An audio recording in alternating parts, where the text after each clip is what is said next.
गीत गा के भी गुजारा नहीं कर सकता है, तो उस व्यक्ति को लालू जी ने उप मुख्यमंत्री बनाने के लिए कहाँ कहाँ नाक रगड़ा, कहाँ कहाँ गिड़गिड़ाए, इस बात पर भी तो उनको जवाब देना चाहिए ना। बिहार में एक कालखंड में गुंडा राज, अपराधियों का राज, बालू माफिया, शराब माफिया, जैसे ही आरजेडी थोड़े दिन के लिए भी सत्ता में आती है ना, सत्ता की हनक इनके माथे पे दिखाई देने लगती है। सोने चांदी के चम्मच लेकर के पैदा लेने वाले जो लोग हैं, उनको गरीबों का दर्द, गरीबों के दुख और गरीबों के सपने, इनसे उनको कोई मतलब नहीं। 26 वर्षों में 17,000 से अधिक डॉक्टर बना चुका बिहार एवं झारखंड के छात्रों के बीच विश्वसनीय संस्थान गोल। नमस्कार, आप सच टॉक देख रहे हैं और मैं आपके साथ सुधांशु शेखर। तो तेजस्वी यादव कल आभार यात्रा पर निकले, लेकिन आभार यात्रा पर निकलने से पहले उन्होंने जो बयान दे दिया, उसके बाद सियासी गलियारों में हलचल सी मच गई। उनका कहना था कि नीतीश कुमार जी पर 2 बार एहसान तो कर दिए हैं लेकिन अब नहीं, और कई तरह की बातें उन्होंने बोली।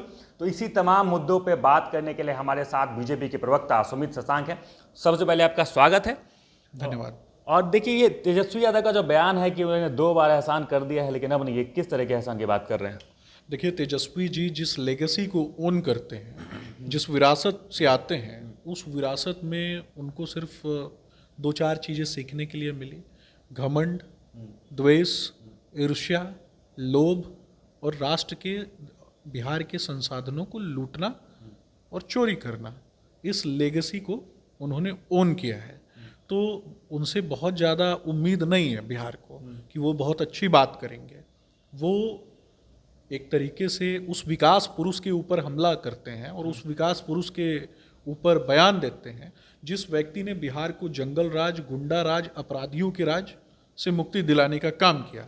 और तेजस्वी जी को बताना चाहिए कि लालू जी ने उनको उप मुख्यमंत्री बनाने के लिए कहाँ कहाँ पैर पकड़ा और कहाँ कहाँ नाक रगड़ा और कहाँ कहाँ गिड़गिड़ाए। इसका भी जिक्र किया उन्होंने कि वो पैर पे गिरते हैं कि हमको रख लीजिए, ऐसा वैसा।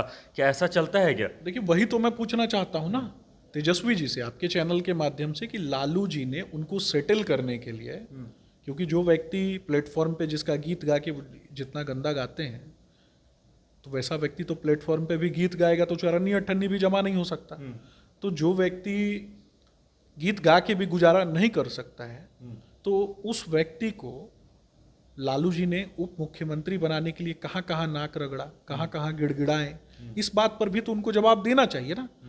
इसके अलावा मैं ये कहूँगा कि बिहार में एक कालखंड में गुंडा राज, अपराधियों का राज, बालू माफिया, शराब माफिया, जैसे ही आरजेडी थोड़े दिन के लिए भी सत्ता में आती है ना, नीतीश जी जैसे ही ऐसे लोगों पे दया करते हैं, जैसे ही दया की जाती है, वैसे ही सत्ता की हनक इनके माथे पे दिखाई देने लगती है।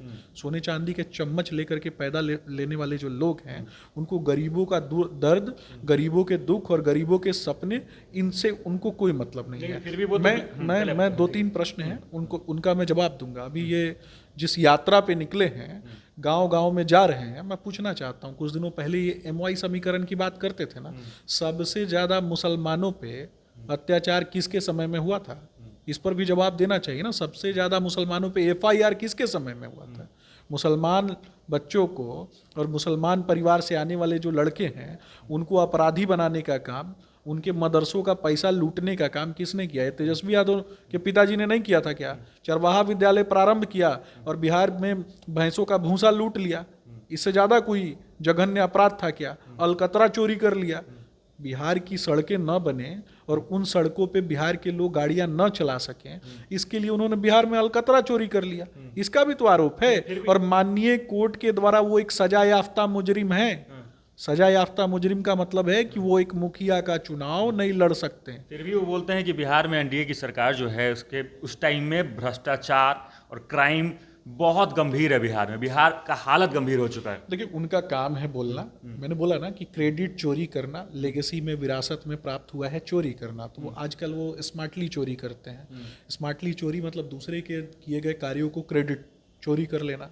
तो ये काम है लालू जी के दोनों सुपुत्रों का। लालू जी के तो बड़े सुपुत्र लगाते हैं पोस्टर सिंगापुर का। पिताजी का इलाज होता है कहाँ पे? तो पिताजी का, हालांकि मैं उनके अच्छे स्वास्थ्य की कामना करता हूँ, लेकिन इलाज होता है सिंगापुर में। गरीब का बेटा कहाँ जाएगा? उसी गरीब के बेटे के लिए ना आईजीएमएस और एम्स खोलने की जब बात होती है और आईजीएमएस में सुविधाओं को देने का काम भारतीय जनता पार्टी और एनडीए की सरकार करती है, तो ये आवाज खड़े करते हैं। कोरोना काल में कहाँ छुपे हुए थे? कभी देखा? एक पोस्टर है, एक वीडियो है, भारतीय जनता पार्टी के नेता मर रहे थे। क्यों मर रहे थे? क्योंकि सड़कों पे काम कर रहे थे, लोगों के बीच में मूलभूत सुविधाओं को पहुंचाने का काम हमने किया। और मैं पूछना चाहता हूँ, ये एमवाई समीकरण में बार बार आ रहा हूँ, तो ये जब भी गांव गांव में गुजरेंगे, मैं आपके चैनल के माध्यम से बिहार की जनता से आह्वान करना चाहता हूँ, खास करके ये एमवाई समीकरण के लोगों से, कि क्या बिहार में किसी यादव परिवार से आने वाले बच्चे में क्षमता नहीं थी क्या कि हरियाणा से ला करके, हरियाणा से पकड़ के राज्यसभा भेज दिया गया? जो छोटे भाई के पीछे खड़ा रहता है और बड़े भाई के आगे खड़ा रहता है, अपने घर में भाई की कमी थी कि बाहर से भाई पकड़ के लेकर के आए थे, पार्टी चलाओगे बिहार में, नेता खोजोगे हरियाणा में? इस पर भी तो जवाब देना चाहिए ना। लालू जी का मुंह बंद था उस समय कि बिहार में किसी यादव कुल से आने वाले किसी लड़के को क्यों नहीं राज्यसभा भेजा गया? क्या बिहार के युवाओं में प्रतिभा नहीं थी क्या? क्या मुस्लिम समाज से आने वाले किसी युवा को इन्होंने राज्यसभा क्यों नहीं भेजा? क्योंकि ये कुंठित रहते हैं, ये डरे रहते हैं, इनको डर है कि कोई व्यक्ति इनसे ज्यादा होशियार ना हो। देखिए, लालू जी ने अपने दोनों सुपुत्रों को सेटल तो करना चाहा, लेकिन दोनों सुपुत्र जो हैं, खास करके मैं जो अभी उप मुख्यमंत्री हैं उनके विषय में कहूँगा, उप मुख्यमंत्री थे उनके विषय में कहूँगा कि 9वीं फेल, 8वीं पास, तो कोई भी व्यक्ति इनसे ज़्यादा होशियार ना हो सके, इसीलिए बिहार का क्वालिटी ब्रेन ड्रेन करवा दिया। बिहार के लोगों के भविष्य को, सपनों को लूटने का काम, उन सपनों की हत्या करने का काम अगर किसी ने किया तो आरजेडी ने किया। अपने अपने क्षेत्र में, खास करके विभिन्न जिलों में जो सबसे बड़ा अपराधी हुआ, जो सबसे बड़ा गुंडा हुआ, जिसने सबसे ज़्यादा बलात्कार की घटनाओं में कहीं ना कहीं जिसकी संलिप्तता पाई गई, वैसे ही गुंडों को, अपराधियों को खोज खोज के पार्टी में भर्ती करने का काम किसने किया? ये लालू जी ने किया ना। और वैसे ही लोगों की विरासत को लेकर के आगे चलाने का काम कौन कर रहे हैं? तेजस्वी जी कर रहे हैं। तेजस्वी जी की आभार यात्रा की बात करते हैं, आभार यात्रा पे वो निकले, लेकिन ये किस प्रकार की आभार यात्रा है जिसमें वो सिर्फ कार्यकर्ता से मिलेंगे, ना मीडिया कोई कवरेज करेगी और ना ही वो आम जनता से मिलेंगे? तो ये कैसा आभार यात्रा है? देखिए, ये आभार यात्रा तो है नहीं, ये डरे और सहमे हुए लोग हैं, घबराए हुए लोग हैं। किस लिए? क्योंकि इनकी राजनीतिक विरासत जो है ना, वो समाप्त होने वाली है। ये कार्यकर्ताओं के बीच में इसलिए जा रहे हैं क्योंकि कार्यकर्ताओं में कहीं ना कहीं इनके परिवार में ही 4 ध्रुव बन चुके हैं, 2 बहनों के, 2 भाइयों के। तो जब पार्टी टूटेगी तो कौन कार्यकर्ता किधर जाएगा, उसको कहीं ना कहीं ये जोड़ने के लिए घूम रहे हैं। लेकिन मैं इनको बताना चाहूँगा, खास करके इनके कार्यकर्ताओं को संबोधित करना चाहूँगा कि आप तेजस्वी जी से जरूर पूछिएगा कि बिहार में नेता नहीं था जो हरियाणा का नेता पकड़ करके लाए। हरा गमछा हटाया ना अभी, तो इसका मतलब मानते हैं ना कि हरा गमछा गुंडाई का प्रतीक था। इस बात को आप मानते हैं क्या? और किसके कहने पे हटाया? और जिसको पकड़ करके आपने बनाया राज्यसभा, वो आप ही के बड़े भाई के आगे खड़ा रहता है, आपके पीछे खड़ा रहता है। तो क्या आपने सिखाया था क्या कि मेरे बड़े भाई के आगे खड़े रहो? अच्छा, एक लास्ट सवाल, उन्होंने एक बात और कही है, उन्होंने कहा है कि अशोक चौधरी से बीजेपी डील कर रही है। सच में क्या डील हो रहा है कुछ? देखिए, ऐसे लोगों के ऊपर ना बयान नहीं देना चाहिए, खास करके तेजस्वी जी के विषय में बात कर रहा हूँ, क्योंकि लालू जी के सुपुत्र नहीं होते तो उनकी कोई अपनी राजनीतिक हैसियत है? कोई राजनीतिक हैसियत नहीं होती। तो ऐसे लोग आए दिन ट्विटर बॉय हैं, रात में उठेंगे, सोते सोते जाके एक ट्वीट कर देंगे ऐसी कमरे से, फिर सुबह उठेंगे फिर एक ट्वीट कर देंगे।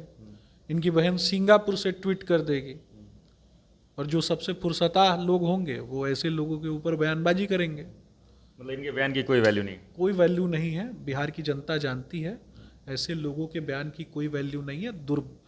दुर्भाग्य है बिहार का कि ऐसे लोगों ने कुछ एक वर्षों तक बिहार को अपराधियों के राज में, जंगल राज में, गुंडा राज में परिवर्तित करके रखा। बिहार में जो युवा 30 वर्ष के करीब में है, उनके भविष्य के हत्यारे अगर कोई हैं तो ये पूरा का पूरा लालू परिवार है। चलिए, तो सुमित शशांक का सीधे तौर पर कहना था कि तेजस्वी यादव के बयान की कोई वैल्यू नहीं है, वो एक सिर्फ ट्विटर बॉय हैं, वो जगह जगह जाके सिर्फ ट्वीट कर सकते हैं, बाकी उस अपने मुद्दों पर राय नहीं रख सकते हैं, वो भी सही तरीके से।